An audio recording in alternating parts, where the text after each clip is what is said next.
परमाद्यं प्रवदन्ति सन्तो वाच श्रुतीनामपि ये गृह्णन्ति गजाननं देवगणानताङ्घ्रिं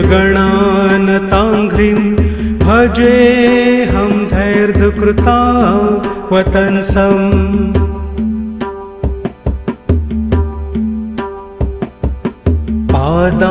पादारविन्दार्चन तत्पराणां संसारदावानलभङ्गदक्षं निरन्तरं निर्गतदानतो येस्तं नौमि विघ्नेश्वरं भुजम्भम्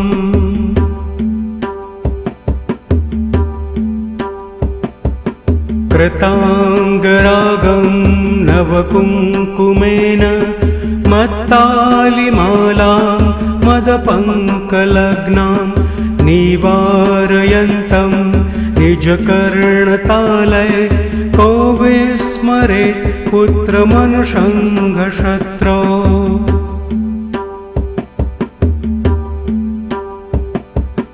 शम्भो जटार्जूटनिवासि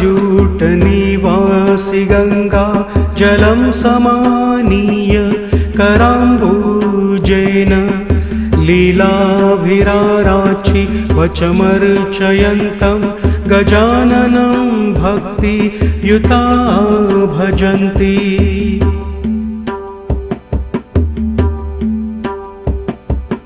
कुमारभुक्तौ पुनरात्महेतो पयोधरौ पर्वतराजपुत्र्या प्रक्षालयन्तं दर्शीकरेण मोग्धेन तं नागमुखं भजामि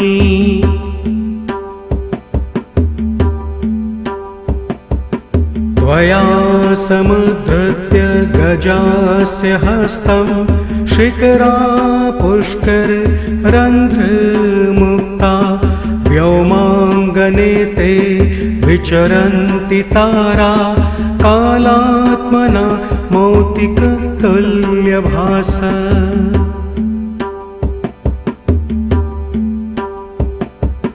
क्रीडारते वारिनिधौ गजास्य वेलामतिक्रामति वारिपूरे कल्पावसानं परिचिन्त्य देवा कैलासनाथं श्रुतिभिः स्तुवन्ति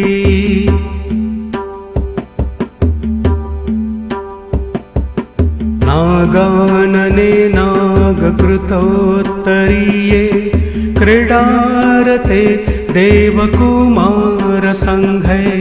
त्वयि क्षणं कालगतिं विहाय तौ प्रापतु कन्दुकतामिनेन्दु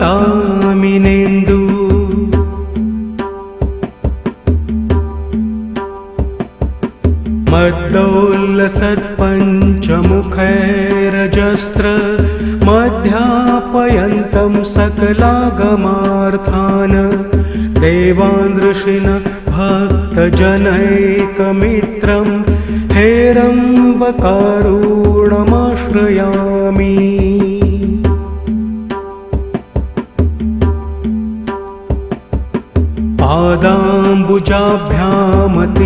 पादाम्बुजाभ्यामतिकोमलाभ्यां कृतार्थयन्तं कृपया धरित्रीम् अकारणं कारणमाप्तवाचां तन्नागवक्त्रं न जहाति चेत्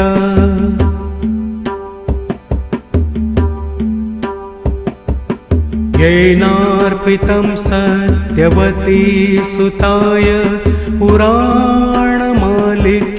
विषाणकोट्या तं चन्द्रमौलिस्तनयं तपोभिराराध्यमानन्दघनं भजामि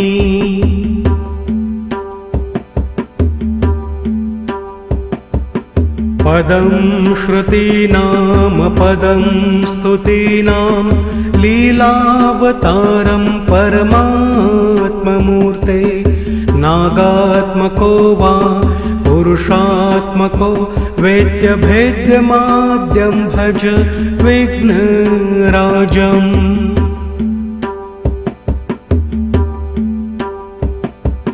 पाशाङ्कुशो भग्नरदं त्वभीष्टं करैर्दधानं कररन्ध्रमुक्तै मुक्ताफलाभै पृथुषीकरौघै सिच्यन्तमङ्गं शिवयोर्भजामि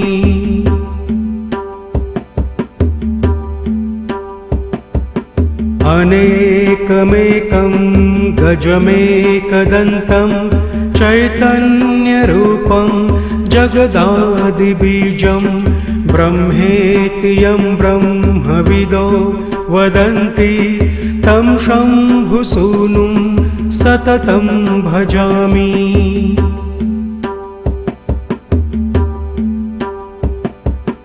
अङ्के स्थियाता निजवल्लभाया मुखाम्बुजालोकनलोलनेत्रं स्मेरान्नाब्जं मदवैभवेन रुद्धं भजे विश्वविमोहनं तम्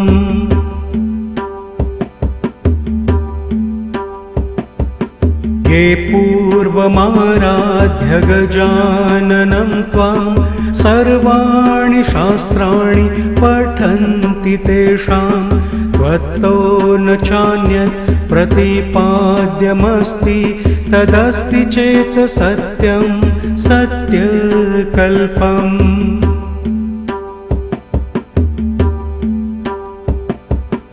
हिरण्यवर्णं जगदीशितारं कविं पुराणं रविमण्डलस्थं गजाननं यं प्रवदन्ति सन्तस्तकालयोगैस्तमहं प्रपद्ये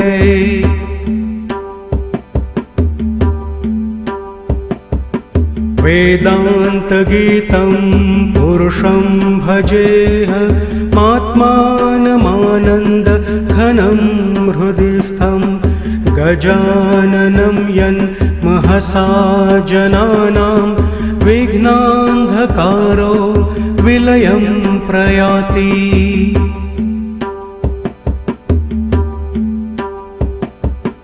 शम्भो समालोक्य जटाकलापे शशाङ्कखण्डं निजपुष्करेण स्वभग्नदन्तं प्रविचिन्त्य मौग्ध्यान्ता कर्ष्टुकाम श्रियमातनोतु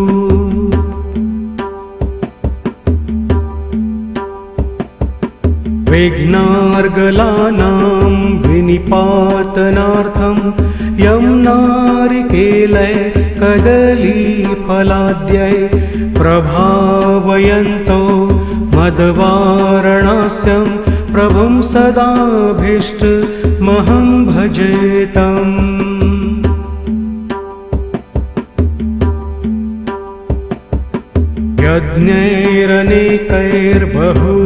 यज्ञैरनेकैर्बहुभिस्तपोभिः राराध्यमाद्यं गजराजवक्त्रं स्तुत्यानयायै विधिना स्तुवन्ति ते सर्वलक्ष्मी इधयो भवन्ति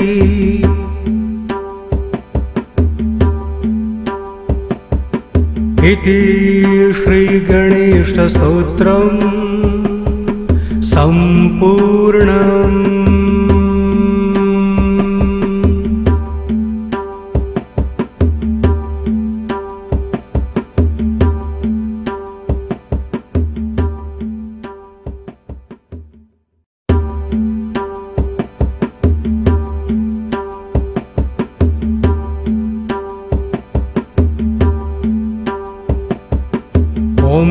ओंकारमाद्यं प्रवदन्ति सन्तो वाचा श्रुतीनामपि ये गृह्णन्ति गजाननं देवगणानताङ्घ्रिं भजेऽहं धैर्यकृतावतंसम्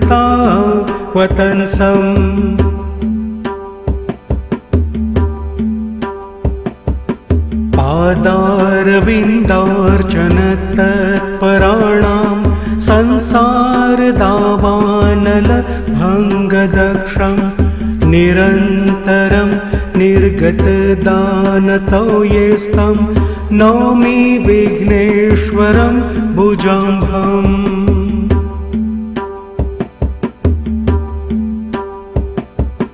कृताङ्गरागं नवकुङ्कुमेन मत्तालिमालां मदपङ्कलग्नां निवारयन्तं निजकर्णतालय को विस्मरेत् पुत्रमनुषङ्गशत्रो।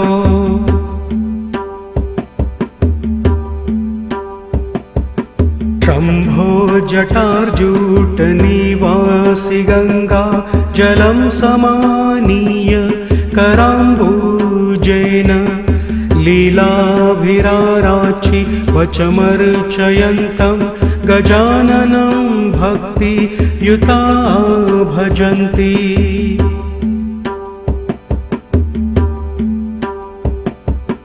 कुमारभुक्तौ पुनरात्महेतो पयोधरौ पर्वतराजपुत्र्या प्रक्षालयन्तं कर्षीकरेण मोग्धेन तं नागमुखं भजामि।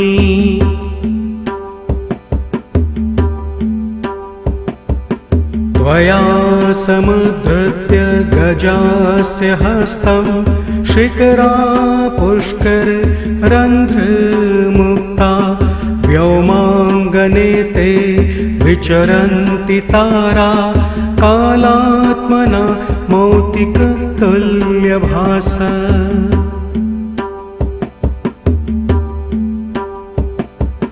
क्रीडारते वारिनिधौ गजास्य वेलामतिक्रामति वारिपुरे कल्पावसानं परिचिन्त्य देवा कैलासनाथं श्रुतिभिः स्तुवन्ति।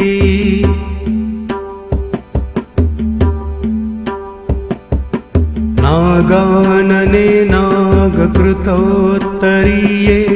क्रीडारते देवकुमारसङ्घे त्वयि क्षणं कालगतिं विहाय तौ प्रापतु कन्दुकतामिनेन्दु।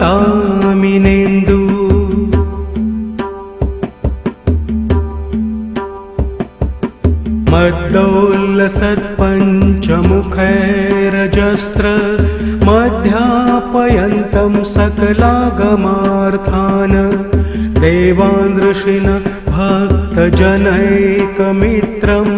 हेरम्बकारुणमाश्रयामि।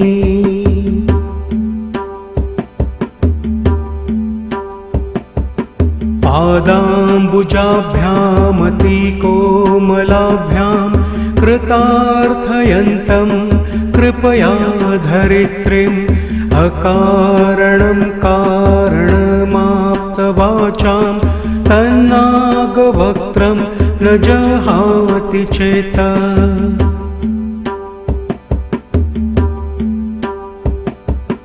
येनार्पितं सत्यवती सुताय पुराणमालिक्य विषाणकोट्या तं चन्द्रमौलिस्तनयं तपोभिराराध्यमानन्दघनं भजामि।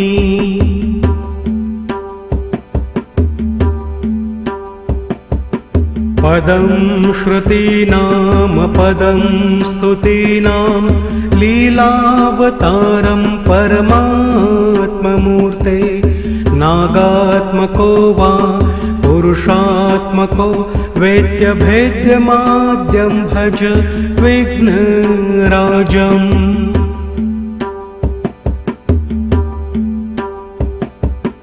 आशाङ्कुशो भग्नरदं त्वभीष्टं करैर्दधानं कररन्ध्रमुक्तै मुक्ताफलाभै पृथु धुषीकरौघे सिच्यन्तमङ्गं शिवयोर्भजामि।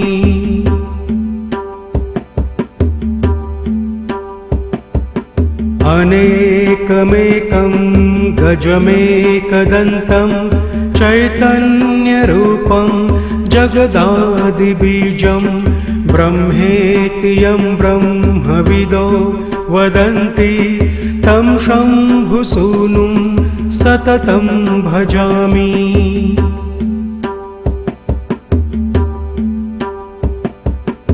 अङ्के स्थियाता निजवल्लभाया मुखाम्बुजालोकनलोलनेत्रं स्मेरान्नाब्जं मदवैभवेन रुद्धं भजे विश्वविमोहनं तम्।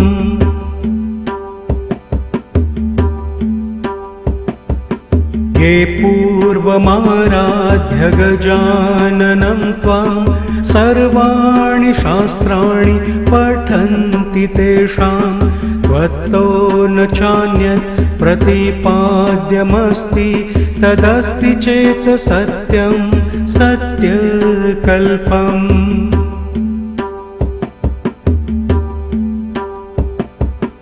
हिरण्यवर्णं जगदीशितारं कविं पुराणं रविमण्डलस्थं गजाननं यं प्रवदन्ति सन्तस्तकालयोगैस्तमहं प्रपद्ये।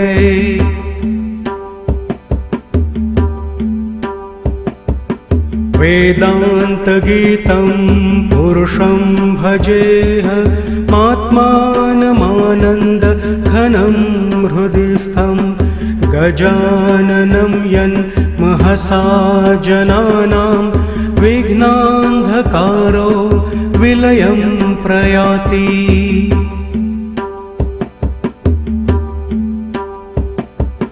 शम्भो समालोक्य जटाकलापे शशाङ्कखण्डं निजपुष्करेण स्वभग्नदन्तं प्रविचिन्त्य मौढ्यान्ता कर्ष्टुकाम श्रियमातनोतु।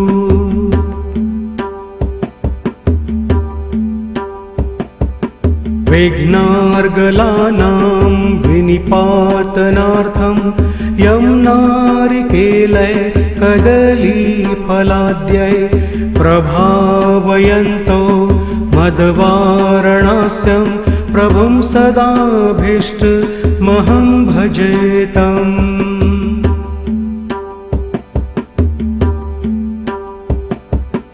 यज्ञैरनेकैर्बहुभिस्तपोभिः राराध्यमाद्यं गजराजवक्त्रं स्तुत्यानयाये विधिना स्तुवन्ति ते सर्वलक्ष्मी इधयो भवन्ति।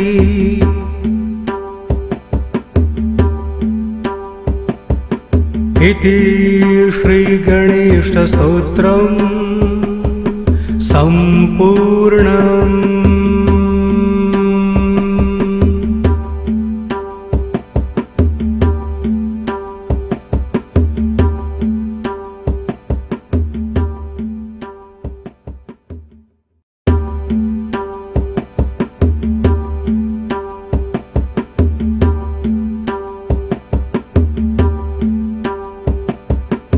ओंकारमाद्यं प्रवदन्ति सन्तो वाच श्रुतीनामपि ये गृह्णन्ति गजाननं देवगणानताङ्घ्रिं भजेऽहं धैर्यकृतावतंसम्।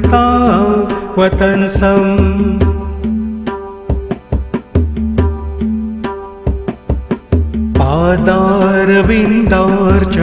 तत्पराणां संसारदावानलभङ्गदक्षं निरन्तरं निर्गतदानतो येस्तं नौमि विघ्नेश्वरं भुजाम्भम्।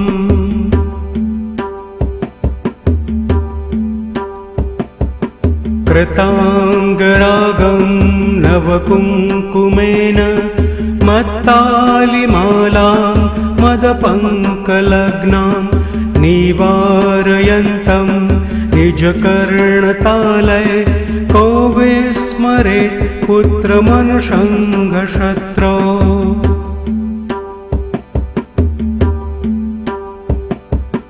शम्भो जटार्जूटनिवासि गङ्गा जलं समानीय कराम्बुजेन लीलाभिराराचि वचमर्चयन्तं गजाननं भक्तियुता भजन्ति।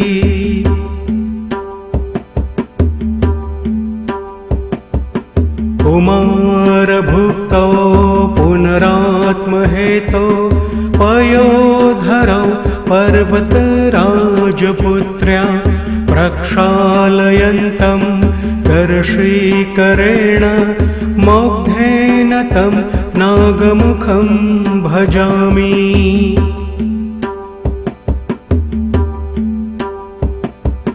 त्वया समुद्धृत्य गजास्य हस्तं शिखरा पुष्कररन्ध्रमुक्ता व्योमाङ्गने ते विचरन्ति तारा कालात्मना मौक्तिकतुल्यभास।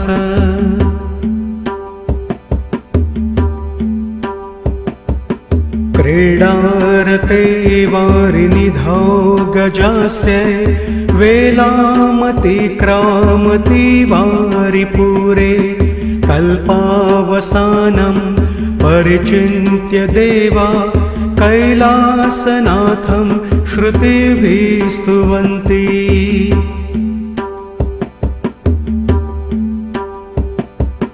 नागानने नागकृतोत्तरीये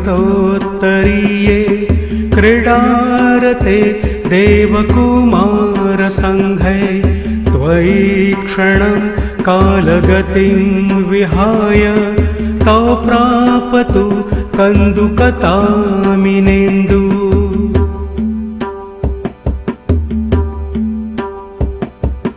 मद्दोल्लसत्पञ्चमुखैरजस्त्र मध्यापयन्तं सकलागमार्थान् देवान् ऋषिन् भक्तजनैकमित्रं हेरम्बकारुणमाश्रयामि।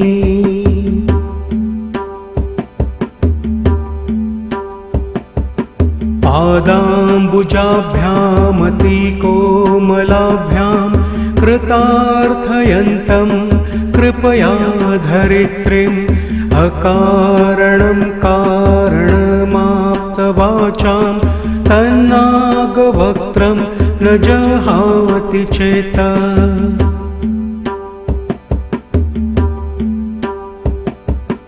येनार्पितं सत्यवती सुताय पुराणमालिख्य विषाणकोट्या तं चन्द्रमौलिस्तनयं तपोभिराराध्यमानन्दघनं भजामि।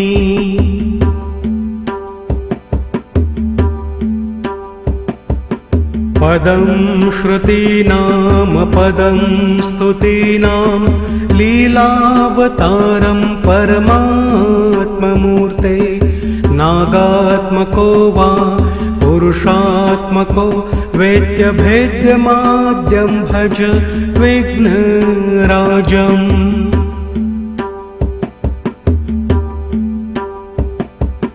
पाशाङ्कुशोभग्नरदं त्वभीष्टं करैर्दधानं कररन्ध्रमुक्तै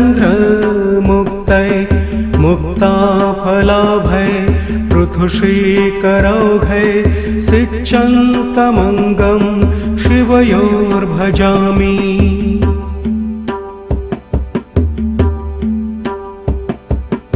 अनेकमेकं गजमेकदन्तं चैतन्यरूपं जगदादिबीजं ब्रह्मेति यं ब्रह्मविदो वदन्ति तं शम्भुसूनुं सततं भजामि।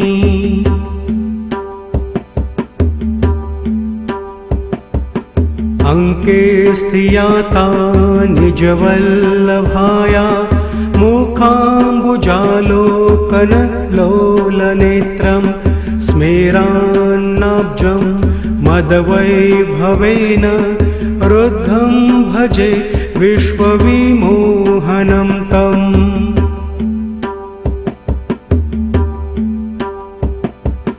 ये पूर्वमाराध्य गजाननं त्वां सर्वाणि शास्त्राणि पठन्ति तेषां त्वत्तो न चान्यत् प्रतिपाद्यमस्ति तदस्ति चेत् सत्यं सत्यकल्पम्।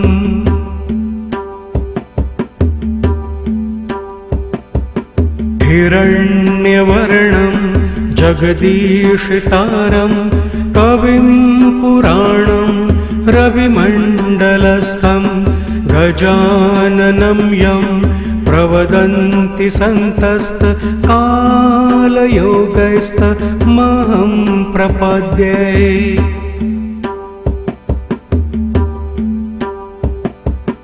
वेदान्तगीतं पुरुषं भजेऽहमात्मानमानन्दघनं हृदि स्थं गजाननं यन्महसा जनानां विघ्नान्धकारो विलयं प्रयाति।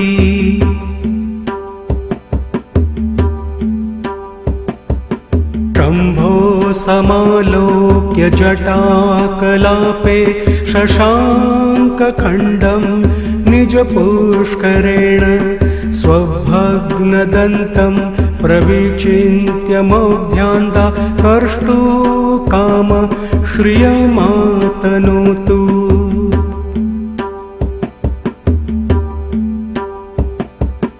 विघ्नार्गलानां विनिपातनार्थं यं नारिकेलै कदलीफलाद्यै प्रभावयन्तो मदवारणास्यं प्रभुं सदाभीष्टमहं भजेतम्।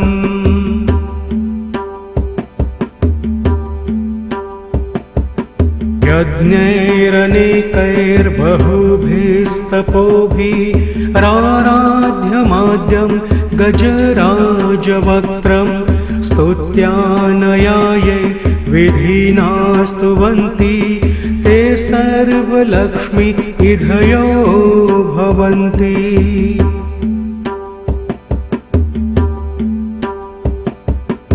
इति श्रीगणेशस्तोत्रम् सम्पूर्णम्।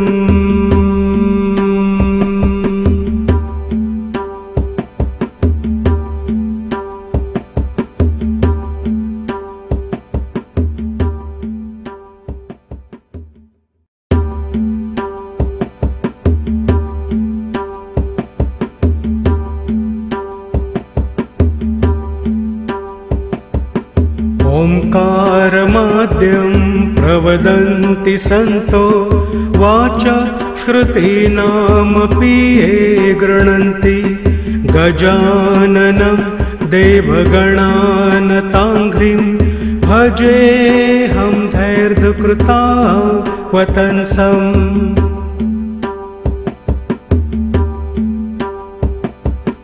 पादारविन्दार्चनतत्पराणां संसारदावानलभङ्गदक्षं निरन्तरं निर्गतदानतो ये स्तं नौमि विघ्नेश्वरं भुजाम्भम्।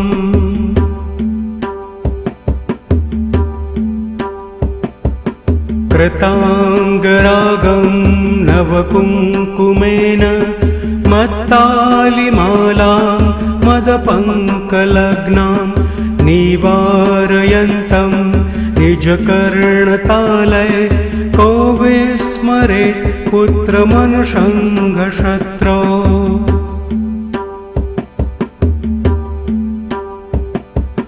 शम्भो जटार्जूटनिवासि गंगा जलं समानीय कराम्बुजेन लीलाभिराराचि वचमर्चयन्तं गजाननं भक्तियुता भजन्ति।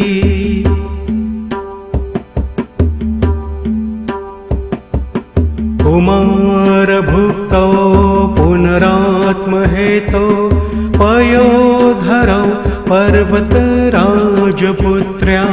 प्रक्षालयन्तं कर्षीकरेण मोग्धेन तं नागमुखं भजामि।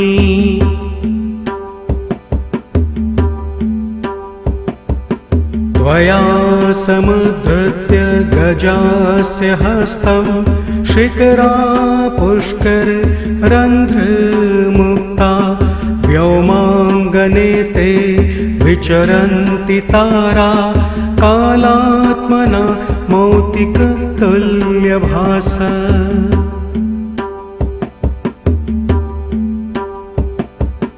क्रीडारते वारिनिधौ गजास्य वेलामतिक्रामति वारिपूरे कल्पावसानं परिचिन्त्य देवा कैलासनाथं श्रुतिभिः स्तुवन्ति।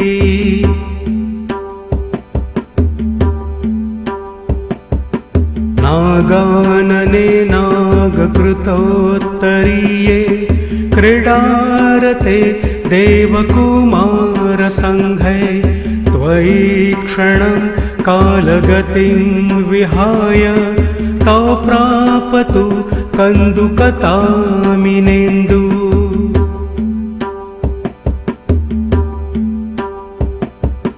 मद्दोल्लसत्पञ्चमुखैरजस्त्र मध्यापयन्तं सकलागमार्थान्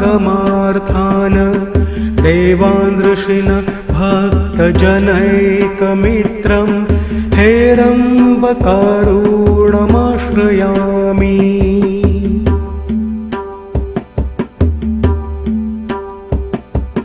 पादाम्बुजाभ्यामतिकोमलाभ्यां कृतार्थयन्तं कृपया धरित्रीम् अकारणं कारणमाप्तवाचां तन्नागवक्त्रं न जहाति चेत्।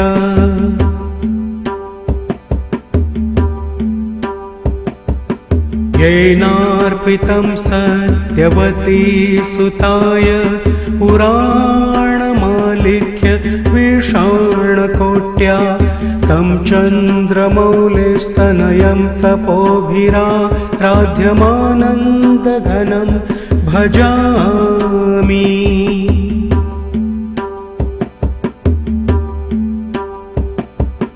पदं श्रुतीनां पदं स्तुतीनां लीलावतारं परमात्ममूर्ते नागात्मको वा पुरुषात्मको वेद्यभेद्यमाद्यं भज विघ्नराजम्।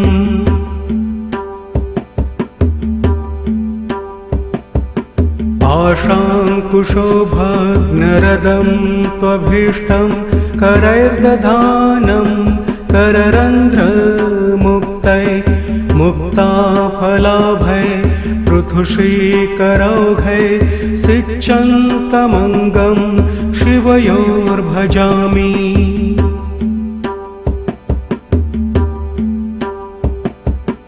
अनेकमेकं गजमेकदन्तं चैतन्यरूपं जगदादिबीजं ब्रह्मेति यं ब्रह्मविदो वदन्ति तं शम्भुसूनुं सततं भजामि।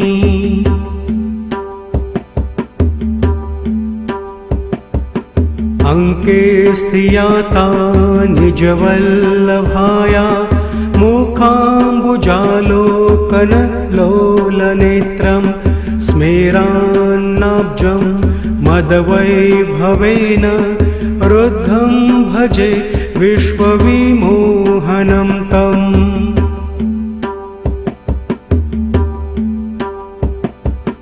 ये पूर्वमाराध्य गजाननं त्वां सर्वाणि शास्त्राणि पठन्ति तेषां त्वत्तो न चान्यत् प्रतिपाद्यमस्ति तदस्ति चेत् सत्यं सत्यकल्पम्।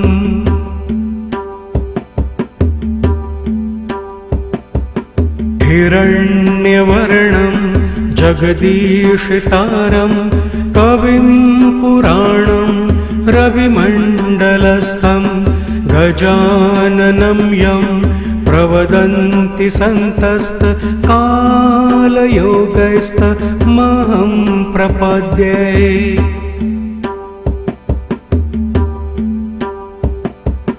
वेदान्तगीतं पुरुषं भजेऽहमात्मानमानन्दघनं हृदि स्थं गजाननं यन्महसा जनानां विघ्नान्धकारो विलयं प्रयाति।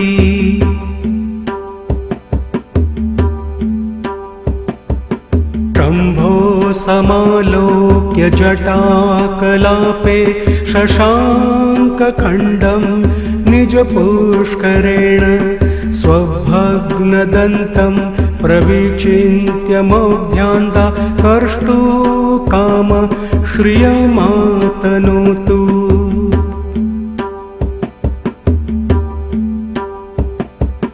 विघ्नार्गलानां विनिपातनार्थं यं नारिकेलै कदलीफलाद्यै प्रभावयन्तो मदवारणास्यं प्रभुं सदाभीष्टमहं भजेतम्।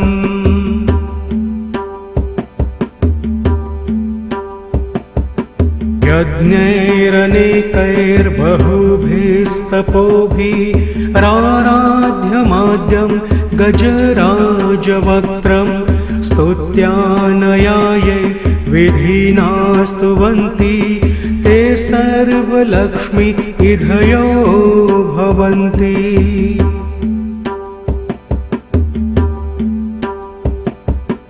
इति श्रीगणेशस्तोत्रम् सम्पूर्णम्।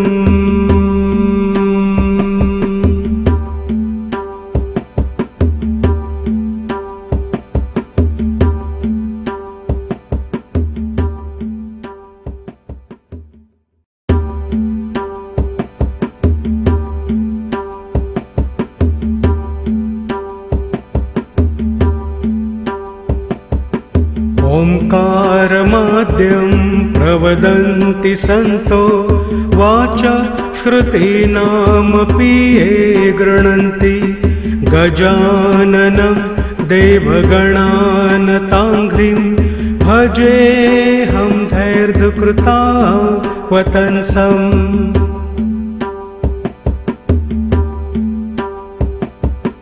पादारविन्दार्चनतत्पराणां संसारदावानलभङ्गदक्षं निरन्तरं निर्गतदानतो ये स्तं नौमि विघ्नेश्वरं भुजाम्भम्।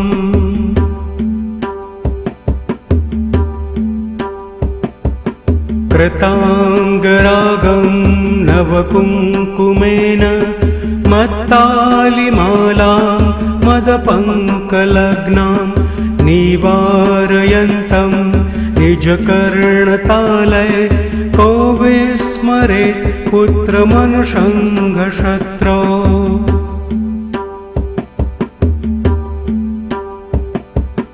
शम्भो जटार्जूटनिवासि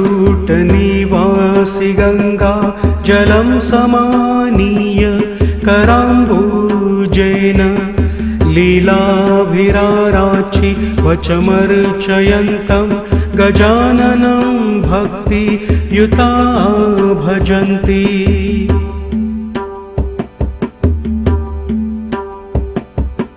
कुमारभुक्तौ पुनरात्महेतौ पयोधरौ पर्वतराजपुत्र्या प्रक्षालयन्तं कर्षीकरेण मौग्धेन तं नागमुखं भजामि।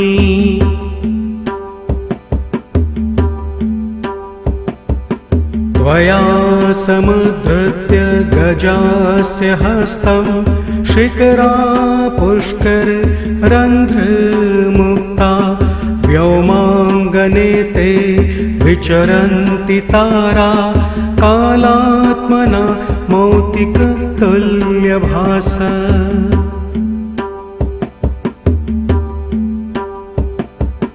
क्रीडारते वारिनिधौ गजस्य वेलामतिक्रामति वारिपुरे कल्पावसानं परिचिन्त्य देवा कैलासनाथं श्रुतिभिः स्तुवन्ति।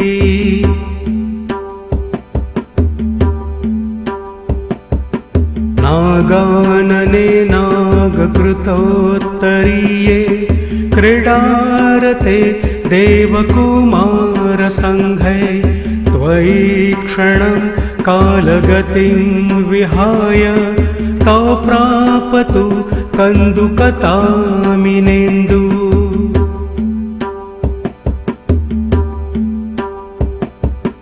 मद्दोल्लसत्पञ्चमुखैरजस्त्र मध्यापयन्तं सकलागमार्थान् देवान् ऋषिणः भक्तजनैकमित्रं हेरम्बकारुणमाश्रयामि।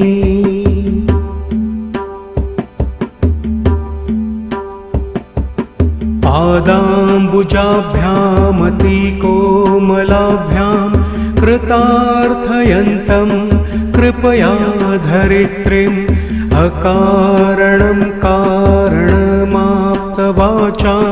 तन्नागवक्त्रं न जहाति चेत्।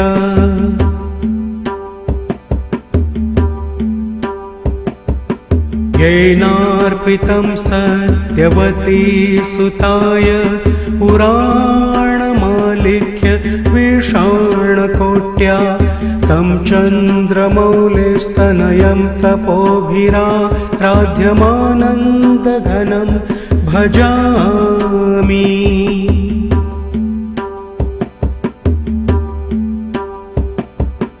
पदं श्रुतीनां पदं स्तुतीनां लीलावतारं परमात्ममूर्ते नागात्मको वा पुरुषात्मको वेद्यभेद्यमाद्यं भज विघ्नराजम्।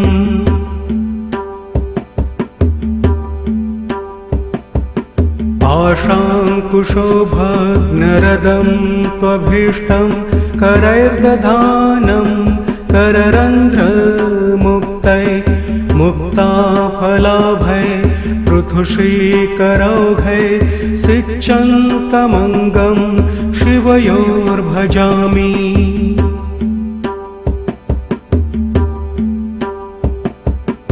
अनेकमेकं गजमेकदन्तं चैतन्यरूपं जगदादिबीजं ब्रह्मेति यं ब्रह्मविदो वदन्ति तं शम्भुसूनुं सततं भजामि।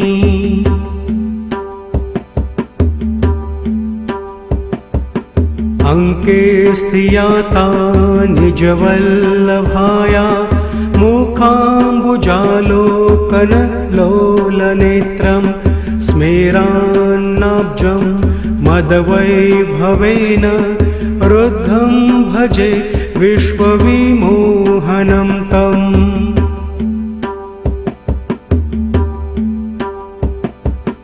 ये पूर्वमाराध्य गजाननं त्वां सर्वाणि शास्त्राणि पठन्ति तेषां त्वत्तो न चान्यत् प्रतिपाद्यमस्ति तदस्ति चेत् सत्यं सत्यकल्पम्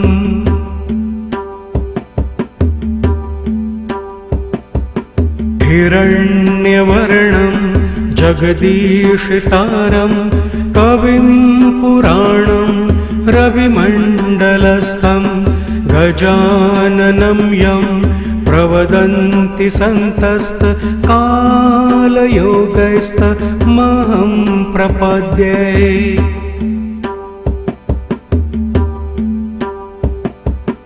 वेदान्तगीतं पुरुषं भजेह आत्मानमानन्दघनं हृदि स्थं गजाननं यन्महसा जनानां विघ्नान्धकारो विलयं प्रयाति।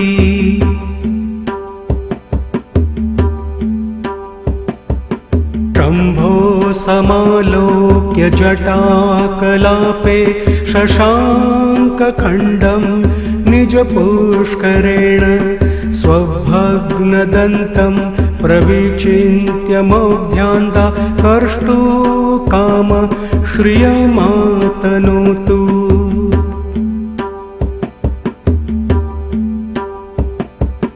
विघ्नार्गलानां विनिपातनार्थं यं नारिकेलै कदलीफलाद्यै प्रभावयन्तो मदवारणास्यं प्रभुं सदाभीष्टमहं भजेतम्।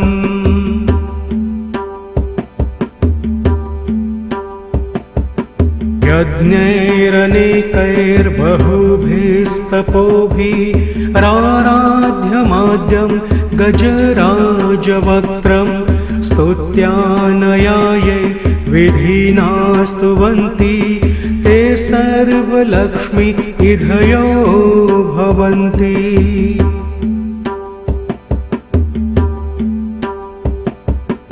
इति श्रीगणेशस्तोत्रम् सम्पूर्णम्।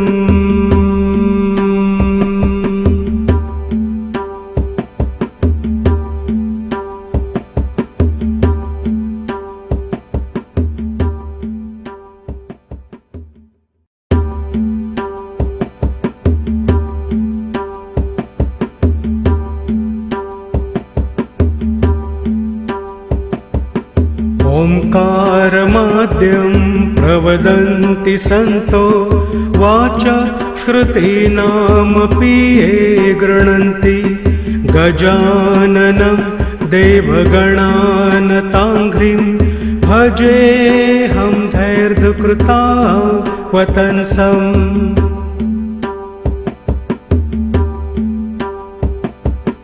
पादारविन्दार्चन तत्पराणां संसारदावानलभङ्गदक्षं निरन्तरं निर्गतदानतो ये स्तं नौमि विघ्नेश्वरं भुजाम्भम्।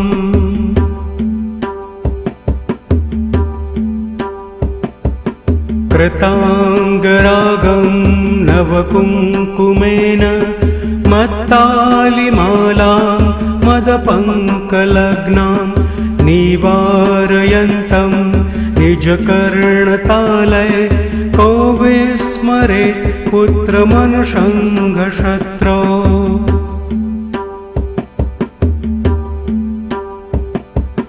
शम्भो जटार्जूटनिवासि गङ्गा जलं समानीय कराम्बुजेन लीलाभिराराचि वचमर्चयन्तं गजाननं भक्तियुता भजन्ति।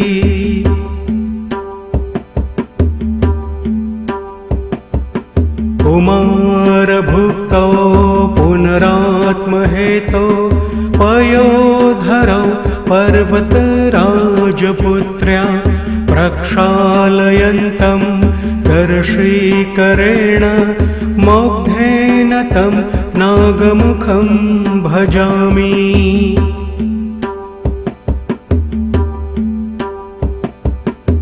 त्वया समुद्धृत्य गजास्य हस्तं शिखरा पुष्कर रन्ध्रमुक्ता व्योमाङ्गने ते विचरन्ति तारा कालात्मना मौक्तिकतुल्यभास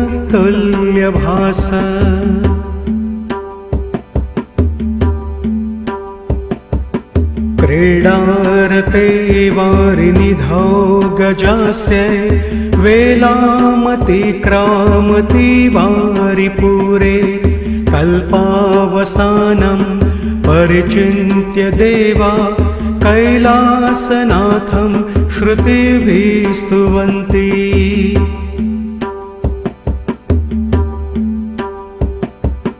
नागानने नागकृतोत्तरीये क्रीडारते देवकुमारसङ्घै त्वयि क्षणं कालगतिं विहाय तौ प्रापतु कन्दुकतामिनेन्दु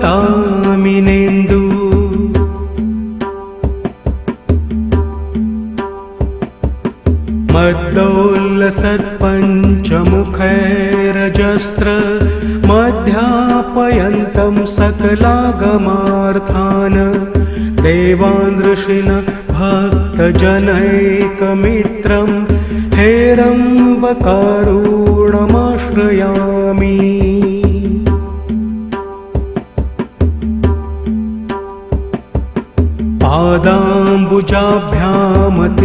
पादाम्बुजाभ्यामतिकोमलाभ्यां कृतार्थयन्तं कृपया धरित्रीम् अकारणं कारणमाप्तवाचां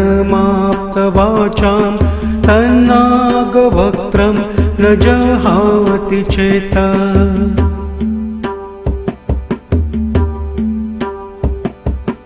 येनार्पितं सत्यवती सुताय पुराणमालिक्य विषाणकोट्या तं चन्द्रमौलिस्तनयं तपोभिराराध्यमानन्दघनं भजामि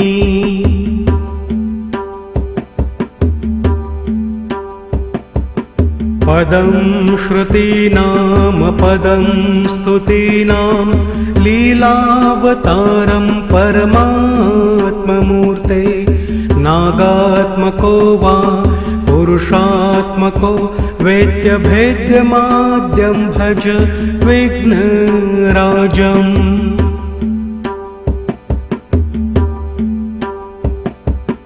आशाङ्कुशोभग्नरदं त्वभीष्टं करैर्दधानं कररन्ध्रमुक्तै मुक्ताफलाभै पृथुषीकरौघै सिच्यन्तमङ्गं शिवयोर्भजामि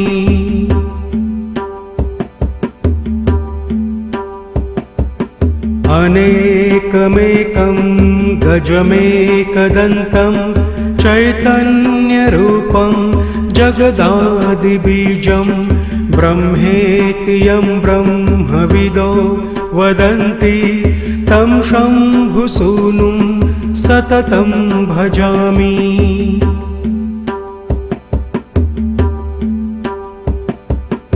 अङ्के स्थियाता निजवल्लभाया मुखाम्बुजालोकनलोलनेत्रं स्मेरान्नाब्जं मदवैभवेन रुद्धं भजे विश्वविमोहनं तम्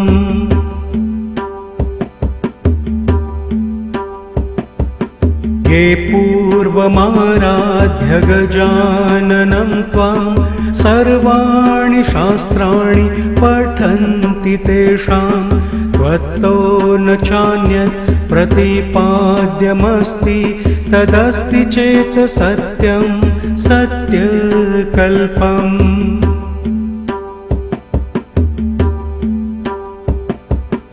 हिरण्यवर्णं जगदीशितारं कविं पुराणं रविमण्डलस्थं गजाननं यं प्रवदन्ति सन्तस्तकालयोगैस्तमहं प्रपद्ये।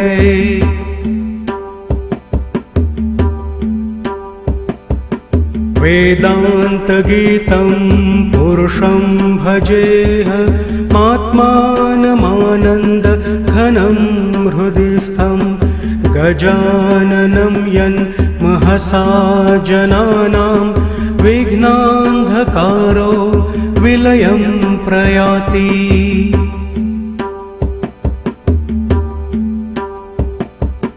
शम्भो समालोक्य जटाकलापे शशाङ्कखण्डं निजपुष्करेण स्वभग्नदन्तं प्रविचिन्त्य मौग्ध्यान्ता कर्ष्टुकाम श्रियमातनोतु।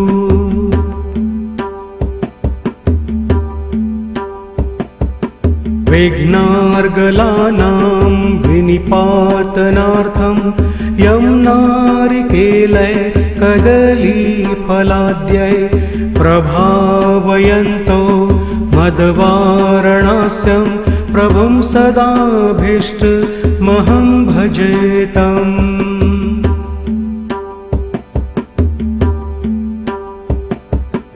यज्ञैरनेकैर्बहुभिस्तपोभिः राराध्यमाद्यं गजराजवक्त्रं स्तुत्यानयायै विधिना स्तुवन्ति ते सर्वलक्ष्मी इधयो भवन्ति।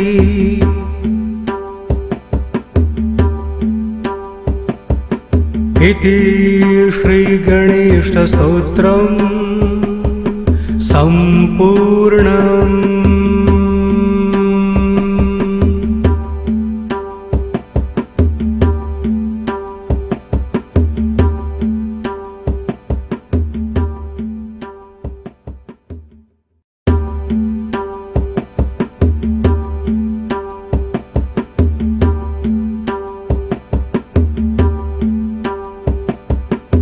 ओंकारमाद्यं प्रवदन्ति सन्तो वाचा श्रुतीनामपि ये गृह्णन्ति गजाननं देवगणानताङ्घ्रिं भजेऽहं धैर्यकृतावतंसम्।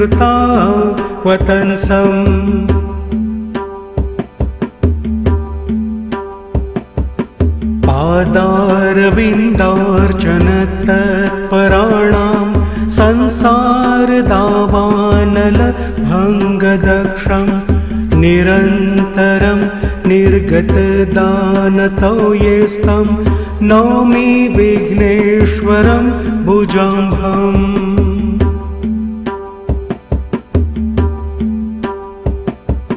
कृताङ्गरागं नवकुङ्कुमेन मत्तालिमालां मदपङ्कलग्नां निवारयन्तं निजकर्णतालय को विस्मरेत् पुत्रमनुषङ्गशत्रौ।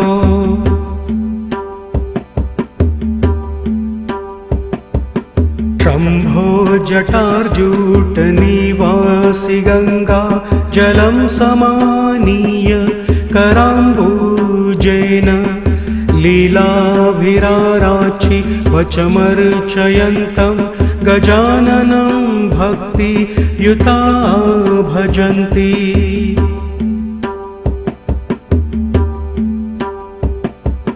कुमारभुक्तौ पुनरात्महेतो पयोधरौ पर्वतराजपुत्र्या प्रक्षालयन्तं दर्शीकरेण मौग्धेन तं नागमुखं भजामि।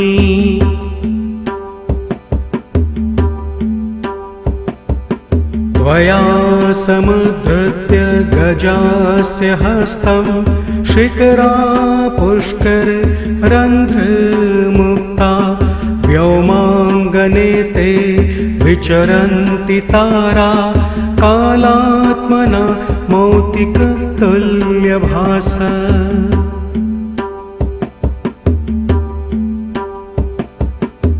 क्रीडारते वारिनिधौ गजास्य वेलामति क्रामति वारिपुरे कल्पावसानं परिचिन्त्य देवा कैलासनाथं श्रुतिभिः स्तुवन्ति।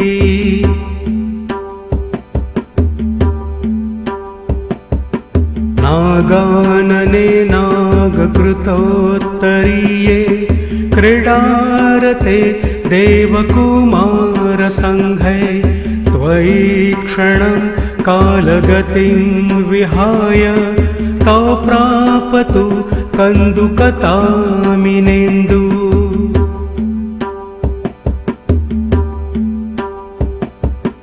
मद्दोल्लसत्पञ्चमुखैरजस्त्र मध्यापयन्तं सकलागमार्थान् देवान् ऋषिन् भक्तजनैकमित्रं हेरम्बकारुणमाश्रयामि।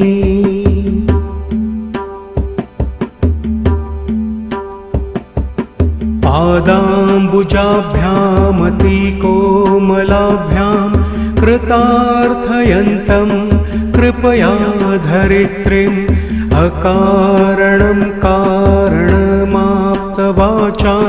तन्नागवक्त्रं न जहाति चेत्।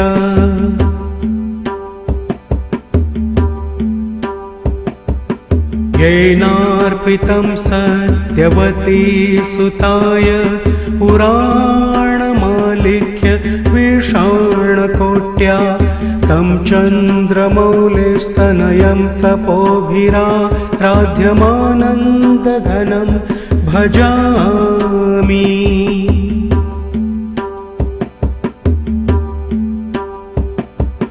पदं श्रुतीनां पदं स्तुतीनां लीलावतारं परमात्ममूर्ते नागात्मको वा पुरुषात्मको वेद्यभेद्यमाद्यं भज विघ्नराजम्।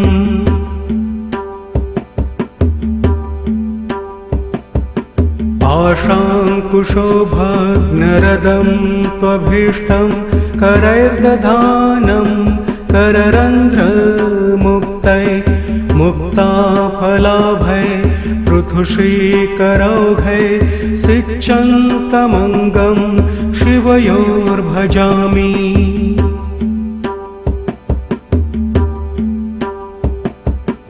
अनेकमेकं गजमेकदन्तं चैतन्यरूपं जगदादिबीजं ब्रह्मेति यं ब्रह्मविदो वदन्ति तं शम्भुसूनुं सततं भजामि।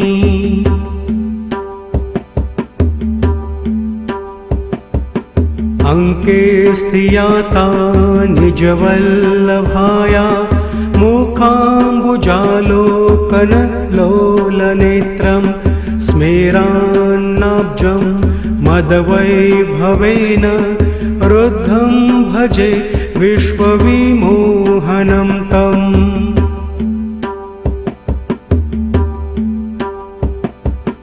ये पूर्वमाराध्य गजाननं त्वां सर्वाणि शास्त्राणि पठन्ति तेषां त्वत्तो न चान्यत् प्रतिपाद्यमस्ति तदस्ति चेत् सत्यं सत्यकल्पम्।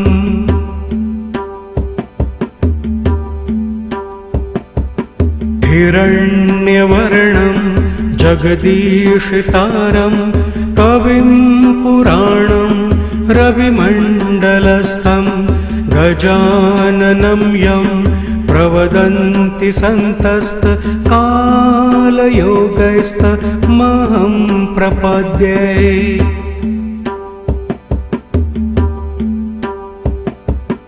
वेदान्तगीतं पुरुषं भजेह आत्मानमानन्दघनं हृदिस्थं गजाननं यन् महसा जनानां विघ्नान्धकारो विलयं प्रयाति।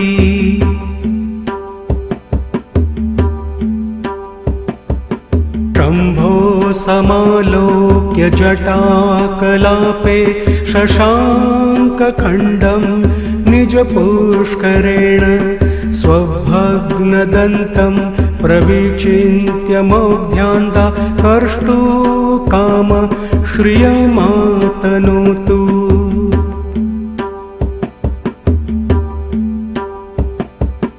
विघ्नार्गलानां विनिपातनार्थं यं नारिकेलै कदलीफलाद्यै प्रभावयन्तो मदवारणास्यं प्रभुं सदाभीष्टमहं भजेतम्।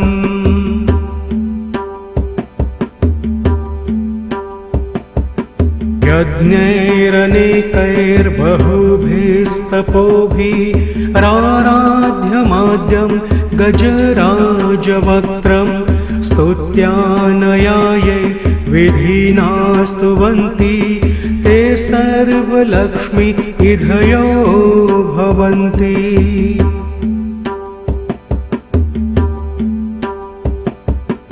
इति श्रीगणेशस्तोत्रम् सम्पूर्णम्।